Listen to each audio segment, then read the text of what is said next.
किसान उपन्यास अध्याय 9, अध्याय 7 और 8। अध्याय 7 वाले पाठ में हो चुके हैं। यह अध्याय 9 है। शुरू करते हैं। प्रातः काल होरी के घर में एक पूरा हंगामा हो गया।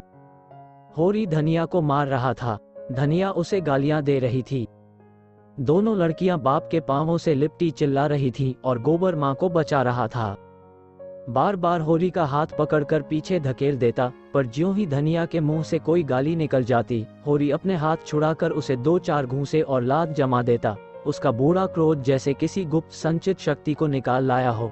सारे गांव में हलचल पड़ गई। लोग समझाने के बहाने तमाशा देखने आ पहुंचे। शोभा लाठी टेकता आ खड़ा हुआ। दातादीन ने डांटा, यह क्या है होरी, तुम बावले हो गए हो क्या? कोई इस तरह घर की लक्ष्मी पर हाथ छोड़ता है? तुम्हें तो ये रोग न था। क्या हीरा की छूत तुम्हें भी लग गई? होरी ने पालागन करके कहा, महाराज तुम इस वक्त न बोलो। मैं आज इसकी बांध छुड़ाकर तब दम लूंगा। मैं जितना ही तरह देता हूँ उतना ही यह सिर चढ़ती जाती है। धनिया सजल क्रोध में बोली, महाराज तुम गवाह रहना। मैं आज इसे और इसके हत्यारे भाई को जेहल भिजवा कर तब पानी पीऊंगी। इसके भाई ने गाय को माहुर खिलाकर मार डाला। अब तो मैं थाने में रपट लिखाने जा रही हूँ तो ये हत्यारा मुझे मारता है। इसके पीछे अपने जिंदगी चौपट कर दी, उसका यह इनाम दे रहा है। होरी ने दांत पीस कर और आंखें निकाल कर कहा, फिर वही बात मुंह से निकाली, तूने देखा था हीरा को माहुर खिलाते? तू कसम खा जा कि तूने हीरा को गाय की नांद के पास खड़े नहीं देखा? हाँ, मैंने नहीं देखा, कसम खाता हूँ। बेटे के माथे पर हाथ रख के कसम खा। होरी ने गोबर के माथे पर कांपता हुआ हाथ रखकर कांपते हुए स्वर में कहा, मैं बेटे की कसम खाता हूं कि मैंने हीरा को नांद के पास नहीं देखा। धनिया ने जमीन पर थूक कर कहा, थुरी है तेरी जुठाई पर। तूने खुद मुझसे कहा कि हीरा चोरों की तरह नांद के पास खड़ा था और अब भाई के पक्ष में झूठ बोलता है। थुरी है, अगर मेरे बेटे का बाल भी बांका हुआ तो घर में आग लगा दूंगी, सारी गृहस्थी में आग लगा दूंगी। भगवान, आदमी मुंह से बात कहकर इतनी बेशर्मी से मुकर जाता है। होरी पांव पटक कर बोला, धनिया गुस्सा मत दिला, नहीं बुरा होगा। मार तो रहा है और मार ले। जो तू अपने बाप का बेटा होगा तो आज मुझे मार कर तब पानी पिएगा। पापी ने मारते मारते मेरा भुरकस निकाल लिया, फिर भी इसका जी नहीं भरा। मुझे मार कर समझता है मैं बड़ा वीर हूँ। भाइयों के सामने भीगी बिल्ली बन जाता है, पापी कहीं का, हत्यारा। फिर वो बैन कहकर रोने लगी। इस घर में आकर उसने क्या नहीं झेला, किस किस तरह पेट तन नहीं काटा, किस तरह एक एक लत्ते को तरसी, किस तरह एक एक पैसा प्राणों की तरह संचा, किस तरह घर भर को खिलाकर आप पानी पीकर सो रही। और आज उन सारे बलिदानों का ये पुरस्कार। भगवान बैठे यह अन्याय देख रहे हैं और उसकी रक्षा को नहीं दौड़ते। गज की और द्रौपदी की रक्षा करने बैकुंठ से दौड़े थे, आज क्यों नींद में सोए हुए हैं? जनमत धीरे धीरे धनिया की ओर आने लगा। इसमें अब किसी को संदेह नहीं रहा कि हीरा ने ही गाय को जहर दिया। होरी ने बिल्कुल झूठी कसम खाई है, इसका भी लोगों को विश्वास हो गया। गोबर को भी बाप की इस झूठी कसम और उसके फलस्वरूप आने वाली विपत्ति की शंका ने होरी के विरुद्ध कर दिया। उस पर जो दातादीन ने डांट बताई तो होरी परास्त हो गया, चुपके से बाहर चला गया। सत्य ने विजय पाए। दातादीन ने शोभा से पूछा, तुम कुछ जानते हो शोभा, क्या बात हुई? शोभा जमीन पर लेटा हुआ बोला, मैं तो महाराज 8 दिन से बाहर नहीं निकला। होरी दादा कभी कभी जाकर कुछ दे आते हैं, उसी से काम चलता है। रात भी वो मेरे पास गए थे। किसने क्या किया मैं कुछ नहीं जानता।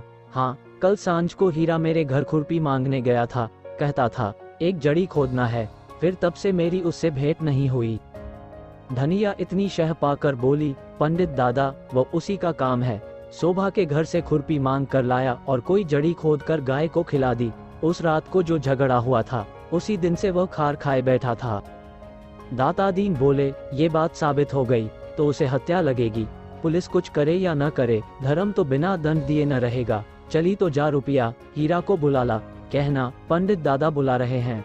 अगर उसने हत्या नहीं की है तो गंगाजली उठा ले और चौरे पर चढ़कर कसम खाए।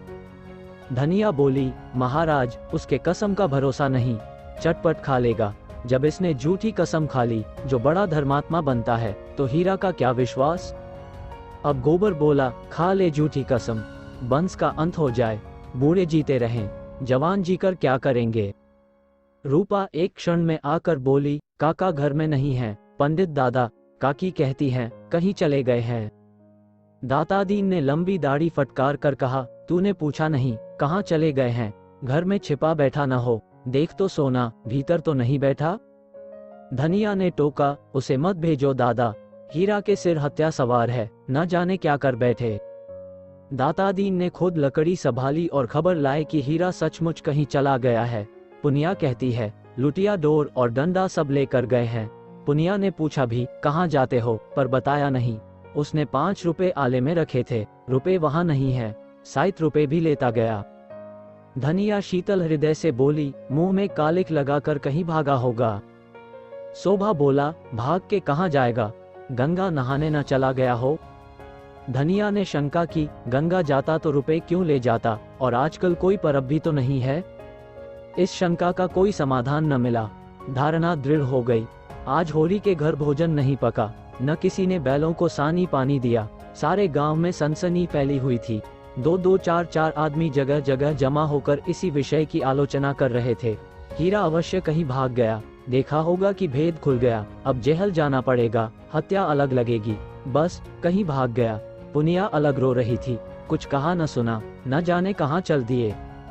जो कुछ कसर रह गई थी वो संध्या समय हल्के के थानेदार ने आकर पूरी कर दी। गांव के चौकीदार ने इस घटना की रपट की जैसा उसका कर्तव्य था, और थानेदार साहब भला अपने कर्तव्य से कब चूकने वाले थे। अब गांव वालों को भी उनका सेवा सत्कार करके अपने कर्तव्य का पालन करना चाहिए।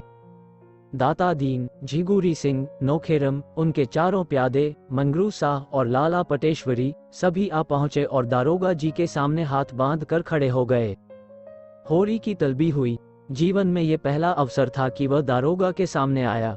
ऐसा डर रहा था जैसे फांसी हो जाएगी। धनिया को पीटते समय उसका एक एक अंग गड़क रहा था। दारोगा के सामने कछुए की भांति भीतर सिमटा जाता था। दारोगा ने उसे आलोचक नेत्रों से देखा और उसके हृदय तक पहुंच गए। आदमियों की नस पहचानने का उन्हें अच्छा अभ्यास था। किताबी मनोविज्ञान में कोरे पर व्यवहारिक मनोविज्ञान के मर्मज्ञ थे। यकीन हो गया आज अच्छे का मुंह देखकर उठे हैं, और होरी का चेहरा कह देता था इसे केवल एक घुड़की काफी है। दारोगा ने पूछा, तुझे किस पर शुबहा है? होरी ने जमीन छुई और हाथ बांध कर बोला, मेरा सुबह किसी पर नहीं है सरकार, गाय अपने मौत से मरी है, बुद्धि हो गई थी। धनिया भी आकर पीछे खड़ी थी, तुरंत बोली, गाय मारी है तुम्हारे भाई हीरा ने। सरकार ऐसे बौड़मा नहीं है कि जो कुछ तुम कह दोगे वह मान लेंगे, यहाँ जांच तहकीकात करने आए हैं। दारोगा जी ने पूछा, ये कौन औरत है? कई आदमियों ने दारोगा जी से कुछ बातचीत करने का सौभाग्य प्राप्त करने के लिए चढ़ा ऊपरी की। एक साथ बोले और अपने मन को इस कल्पना से संतोष दिया कि पहले मैं बोला, होरी की घरवाली है सरकार। तो इसे बुलाओ, मैं पहले इसी का बयान लिखूंगा। वह कहाँ है हीरा? विशिष्ट जनों ने एक स्वर से कहा, वो तो आज सवेरे से कहीं चला गया है सरकार। मैं उसके घर की तलाशी लूंगा। तलाशी? होरी की सांस तले ऊपर होने लगी। उसके भाई हीरा के घर की तलाशी होगी और हीरा घर में नहीं है, और फिर होरी के जीते जी उसके देखते ये तलाशी न होने पाएगी, और धनिया से अब उसका कोई संबंध नहीं, जहां चाहे जाए। जब वह उसकी इज्जत बिगाड़ने पर आ गई है तो उसके घर में कैसे रह सकती है? जब गली गली ठोकर खाएगी तब पता चलेगा। गांव के विशिष्ट जनों ने इस महान संकट को टालने के लिए कानाफूसी शुरू की। दातादीन ने गंजा सिर हिलाकर कहा, ये सब कमाने के ढंग हैं। पूछो हीरा के घर में क्या रखा है? पटेश्वरी लाल बहुत लंबे थे, पर लंबे होकर भी बेवकूफ न थे। अपना लंबा काला मुंह और लंबा करके बोले, और यहाँ आया है किस लिए? और जब आया है बिना कुछ लिए दिए गया कब है? झिगुरी सिंह ने होरी को बुलाकर कान में कहा, निकालो जो कुछ देना हो, यूं गला न छूटेगा। दारोगा जी ने अब जरा गरज कर कहा, मैं हीरा के घर की तलाशी लूंगा। होरी के मुख का रंग उड़ गया था, जैसे देह का सारा रक्त सूख गया हो। तलाशी उसके घर हुई तो उसके भाई के घर हुई तो एक ही बात है। हीरा अलग सही, पर दुनिया तो जानती है वह उसका भाई है। मगर इस वक्त उसका कुछ बस नहीं। उसके पास रुपए होते तो इसी वक्त 50 रुपए लाकर दारोगा जी के चरणों पर रख देता और कहता, सरकार मेरी इज्जत अब आपके हाथ है। मगर उसके पास तो जहर खाने को भी एक पैसा नहीं है। धनिया के पास चाहे 2-4 रुपए पड़े हों, पर वो चुड़ैल भला क्यों देने लगी? मृत्यु दंड पाए हुए आदमी की भांति सिर झुकाए अपने अपमान की वेदना का तीव्र अनुभव करता हुआ चुपचाप खड़ा रहा। दातादीन ने होरी को सचेत किया, अब इस तरह खड़े रहने से काम न चलेगा होरी, रुपए की कोई जुगत करो। होरी दीन स्वर में बोला, अब मैं क्या अर्ज करूं महाराज, अभी तो पहले ही की गठरी सिर पर लदी है और किस मुंह से मांगूं, लेकिन इस संकट से उबार लो, जीता रहा तो कौड़ी कौड़ी चुका दूंगा, मैं मर भी जाऊं तो गोबर तो है ही। नेताओं में सलाह होने लगी, दारोगा जी को क्या भेंट किया जाए। दातादीन ने 50 का प्रस्ताव किया। झिंगुरी सिंह के अनुमान में 100 से कम पर सौदा न होगा। नौखेरम भी 100 के पक्ष में थे और होरी के लिए 100 और 50 में कोई अंतर न था। इस तलाशी का संकट उसके सिर से टल जाए, पूजा चाहे कितनी ही चढ़ानी पड़े, मरे को मन भर लकड़ी से जलाओ या 10 मन से, उसे क्या चिंता। मगर पटेश्वरी से यह अन्याय न देखा गया। कोई डाका या कत्ल तो हुआ नहीं, केवल तलाशी हो रही है, इसके लिए 20 रुपए बहुत हैं। नेताओं ने धिक्कारा, तो फिर दारोगा जी से बातचीत करना, हम लोग नगीच न जाएंगे, कौन गुड़कियां खाए। होरी ने पटेश्वरी के पांव पर अपना सिर रख दिया, भैया मेरा उद्धार करो, जब तक जीऊंगा तुम्हारी ताबेदारी करूंगा। दारोगा जी ने फिर अपने विशाल वक्ष और विशालतर उदर की पूरी शक्ति से कहा, कहाँ है हीरा का घर, मैं उसके घर की तलाशी लूंगा। पटेश्वरी ने आगे बढ़कर दारोगा जी के कान में कहा, तलाशी लेकर क्या करोगे हुजूर, उसका भाई आपकी ताबेदारी के लिए हाजिर है। दोनों आदमी जरा अलग जाकर बातें करने लगे। कैसा आदमी है? बहुत ही गरीब हुजूर, भोजन का ठिकाना भी नहीं। सच? हाँ हुजूर, ईमान से कहता हूँ। अरे तो क्या एक 50 का दौल भी नहीं है? कहाँ की बात हुजूर, 10 मिल जाए तो 1000 समझिए, 50 तो 50 जन्म में भी मुमकिन नहीं, और वह भी जब कोई महाजन खड़ा हो जाएगा। दारोगा जी ने 1 मिनट तक विचार करके कहा, तो फिर उसे सताने से क्या फायदा, मैं ऐसों को नहीं सताता जो आप ही मर रहे हों। पटेश्वरी ने देखा निशाना और आगे जा पड़ा। बोले, नहीं हुजूर, ऐसा न कीजिए, नहीं फिर हम कहाँ जाएंगे, हमारे पास दूसरी और कौन सी खेती है। तुम इलाके के पटवारी हो जी, कैसी बातें करते हो, जब ऐसा कोई अवसर आ जाता है तो आपकी बदौलत हम भी कुछ पा जाते हैं, नहीं पटवारी को कौन पूछता है। अच्छा जाओ, 30 रुपए दिलवा दो, 20 रुपए हमारे, 10 रुपए तुम्हारे। 4 मुखिया हैं, इसका ख्याल कीजिए। अच्छा आधे आध पर रखो, जल्दी करो, मुझे देर हो रही है। पटेश्वरी ने झिंगुरी से कहा।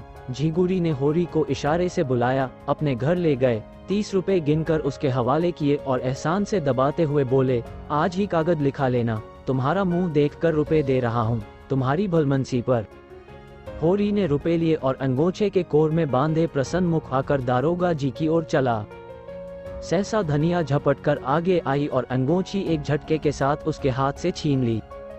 गांठ पक्की न थी, झटका पाते ही खुल गई और सारे रुपए जमीन पर बिखर गए। नागिन की तरह फुकार कर बोली, ये रुपए कहाँ ले जा रहा है, बता, भला चाहता है तो सब रुपए लौटा दे, नहीं कहे देती हूँ। घर के परानी रात दिन मरे और दाने दाने को तरसे, लत्ता भी पहनने को मयस्सर न हो, और अंजुली भर रुपए लेकर चला है इज्जत बचाने। ऐसी बड़ी है तेरी इज्जत, जिसके घर में चूहे लोटें वह भी इज्जत वाला है। दारोगा तलाशी ही तो लेगा, ले ले जहाँ चाहे तलाशी। एक तो 100 रुपए की गाय गई, उस पर यह पलेथन, वाह री तेरी इज्जत। होरी खून का घूंट पीकर रह गया। सारा समूह जैसे थर्रा उठा, नेताओं के सिर झुक गए। दारोगा का मुंह जरा सा निकल आया, अपने जीवन में उसे ऐसी लताड़ न मिली थी। होरी स्तंभित सा खड़ा रहा। जीवन में आज पहली बार धनिया ने उसे भरे अखाड़े में पटकनी दी, आकाश तका दिया, अब वह कैसे सिर उठाए। मगर दारोगा जी इतनी जल्दी हार मानने वाले न थे। खिसिया कर बोले, मुझे ऐसा मालूम होता है कि इस शैतान की खाला ने हीरा को फंसाने के लिए खुद गाय को जहर दे दिया। धनिया हाथ मटका कर बोली, हाँ दे दिया, अपनी गाय थी, मार डाली, फिर किसी दूसरे का जानवर तो नहीं मारा। तुम्हारे तहकियात में यही निकलता है तो यही लिखो, पहना दो मेरे हाथ में हथकड़ियाँ, देख लिया तुम्हारा न्याय और तुम्हारे अक्कल की दौड़। गरीबों का गला काटना दूसरी बात है, दूध का दूध और पानी का पानी करना दूसरी बात। होरी आंखों से अंगारे बरसाता धनिया की ओर लपका, पर गोबर सामने आकर खड़ा हो गया और उग्र भाव से बोला, अच्छा दादा, अब बहुत हुआ, पीछे हट जाओ, नहीं मैं कहे देता हूँ, मेरा मुंह न देखोगे, तुम्हारे ऊपर हाथ न उठाऊंगा, ऐसा कपूत नहीं हूँ, यही गले में फांसी लगा लूंगा। होरी पीछे हट गया और धनिया शेर होकर बोली, तू हट जा गोबर, देखूं तो क्या करता है मेरा। दारोगा जी बैठे हैं, इसकी हिम्मत देखूं, घर में तलाशी होने से इसकी इज्जत जाती है, अपने मेहरिया को सारे गांव के सामने लतियाने से इसकी इज्जत नहीं जाती। यही तो वीरों का धर्म है। बड़ा वीर है तो किसी मर्द से लड़, जिसकी बाह पकड़ कर लाया उसे मारकर बहादुर कहलाएगा। तू समझता होगा, मैं इसे रोटी कपड़ा देता हूँ। आज से अपना घर संभाल। देख तो इसी गांव में तेरी छाती पर मूंग डल कर रहती हूँ कि नहीं, और इससे अच्छा खाउन पहनूंगी। इच्छा हो देख ले। होरी परास्त हो गया। उसे ज्ञात हुआ स्त्री के सामने पुरुष कितना निर्बल, कितना निरुपाय है। नेताओं ने रुपए चुनकर उठा लिए थे और दारोगा जी को वहां से चलने का इशारा कर रहे थे। धनिया ने एक ठोकर और जमाई, जिसके रुपए हों ले जाकर उसे दे दो। हमें किसी से उधार नहीं लेना है, और जो देना है तो उसी से लेना। मैं दमड़ी भी न दूंगी, चाहे मुझे हाकिम के इजलास तक ही चढ़ना पड़े। हम बाकी चुकाने को 25 रुपए मांगते थे, किसी ने न दिया। आज अंजुली भर रुपए ठन ठन निकाल के दे दिए। मैं सब जानती हूँ। यहाँ तो बांट बखरा होने वाला था, सभी के मुंह मीठे होते। ये हत्यारे गांव के मुखिया हैं, गरीबों का खून चूसने वाले। सूद ब्याज, देरी सवाई, नजर नजराना, घूस घास जैसे भी गरीबों को लूटो। उस पर सुराज चाहिए। जेहल जाने से सुराज न मिलेगा, सुराज मिलेगा धर्म से, न्याय से। नेताओं के मुख में कालिक सी लगी हुई थी। दारोगा जी के मुंह पर झाड़ू सी फिरी हुई थी। इज्जत बचाने के लिए हीरा के घर की ओर चले। रास्ते में दारोगा ने स्वीकार किया, औरत है बड़ी दिलेर। पटेश्वरी बोले, दिलेर है हुजूर, कर्कशा है। ऐसी औरत को तो गोली मार दे। तुम लोगों का काफिया तंग कर दिया उसने, 4 तो मिलते ही। हुजूर के भी तो 15 रुपए गए, मेरे कहाँ जा सकते हैं। वह ना देगा, गांव के मुखिया देंगे, और 15 रुपए की जगह पूरे 50 रुपए। आप लोग चटपट इंतजाम कीजिए। पटेश्वरी लाल ने हंस कर कहा, हुजूर बड़े दिल लगी बाज हैं। दातादीन बोले, बड़े आदमियों के यही लक्षण हैं, ऐसे भाग्यवानों के दर्शन कहाँ होते हैं। दारोगा जी ने कठोर स्वर में कहा, ये खुशामद फिर कीजिएगा। इस वक्त तो मुझे 50 रुपए दिलवाए नकद, और यह समझ लो कि आनाकानी की तो तुम चारों के घर की तलाशी लूंगा। बहुत मुमकिन है कि तुमने हीरा और होरी को फंसाकर उनसे 150 ऐंठने के लिए पाखंड रचा हो। नेतागण अभी तक यही समझ रहे हैं, दारोगा जी विनोद कर रहे हैं। झिंगुरी सिंह ने आंखें मार कर कहा, निकालो 50 रुपए पटवारी साहब। नौखेरम ने उनका समर्थन किया, पटवारी साहब का इलाका है, उन्हें जरूर आपकी खातिर करनी चाहिए। पंडित दातादीन की चौपाल आ गई। दारोगा जी एक चारपाई पर बैठ गए और बोले, तुम लोगों ने क्या निश्चय किया, रुपए निकालते हो या तलाशी करवाते हो। दातादीन ने आपत्ति की, मगर हुजूर, मैं अगर मगर कुछ नहीं सुनना चाहता। झिंगुरी सिंह ने साहस किया, सरकार ये तो सरासर, मैं 15 मिनट का समय देता हूँ। अगर इतनी देर में पूरे 50 रुपए न आए तो तुम चारों के घर की तलाशी होगी, और गंडा सिंह को जानते हो, उसका मारा पानी भी नहीं मांगता। पटेश्वरी लाल ने तेज स्वर से कहा, आपको अख्तियार है, तलाशी ले लें। यह अच्छी दिल लगी है, काम कौन करे, पकड़ा कौन जाए। मैंने 25 साल थानेदारी की है, जानते हो, लेकिन ऐसा अंधेर तो कभी नहीं हुआ। तुमने अभी अंधेर नहीं देखा, कहो तो वह भी दिखा दूं। एक एक को 5-5 साल के लिए भेजवा दूं। यह मेरे बाएं हाथ का खेल है। एक डाके में सारे गांव को काले पानी भेजवा सकता हूँ, इस धोखे में न रहना। चारों सज्जन चौपाल के अंदर जाकर विचार करने लगे। फिर क्या हुआ किसी को मालूम नहीं। हाँ, दारोगा जी प्रसन्न दिखाई दे रहे थे और चारों सज्जनों के मुंह पर फटकार बरस रही थी। दारोगा जी घोड़े पर सवार होकर चले तो चारों नेता दौड़ रहे थे। घोड़ा दूर निकल गया तो चारों सज्जन लौटे, इस तरह मानो किसी प्रियजन का संस्कार करके शमशान से लौट रहे हों। सहसा दातादीन बोले, मेरा सराप न पड़े तो मुंह न दिखाऊं। नौखेरम ने समर्थन किया, ऐसा धन कभी फलते नहीं देखा। पटेश्वरी ने भविष्यवाणी, हराम की कमाई हराम में जाएगी। झिंगुरी सिंह को आज ईश्वर की न्यायपरता में संदेह हो गया था। भगवान न जाने कहाँ है कि यह अंधेर देखकर भी पापियों को दंड नहीं देते। इस वक्त इन सज्जनों की तस्वीर खींचने लायक थी। यदि आप वीडियो अभी भी देख रहे हो तो प्लीज चैनल को सब्सक्राइब करें एवं वीडियो को लाइक करें। थैंक्स, मिलते हैं अगले पार्ट में, तब तक के लिए बाय बाय।